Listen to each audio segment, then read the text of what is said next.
હવે મારે તમને કેટલાક ફેક્ટ કહેવા છે. આ ચાનું વાવેતર 1823માં શરૂ થયું. ભારતમાં ચા સિંધુ કાળથી વાવેતર થતું આવતું નહોતું, યાદ રાખજો.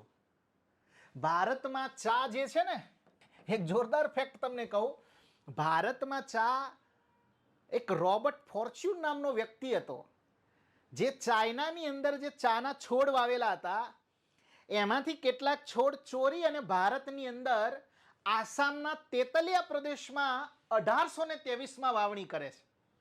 ધ્યાન રાખજો. આ ચા જે છે, એક અંગ્રેજ અધિકારી જેનું નામ છે રોબર્ટ ફોર્ચ્યુન, એ ચીનમાંથી ચાના છોડ ચોરે છે અને ભારતના આસામની અંદર આવેલા તેતલિયા પ્રદેશમાં એની વાવણી કરે છે.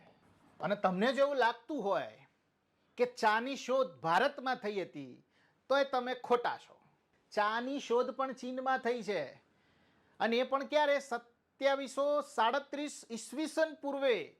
ત્યાં શેનોંગ નામનો એક રાજા હતો ને, એને ચાની શોધ કરી હતી કે ભાઈ આ શું છે, આ પીણું જોરદાર છે, મજા આવે છે, સવારે ઉઠીને જો પીએ તો એક કપ પીએ મજા આવે છે. તો ચાની શોધ પણ ત્યાં થઈ છે.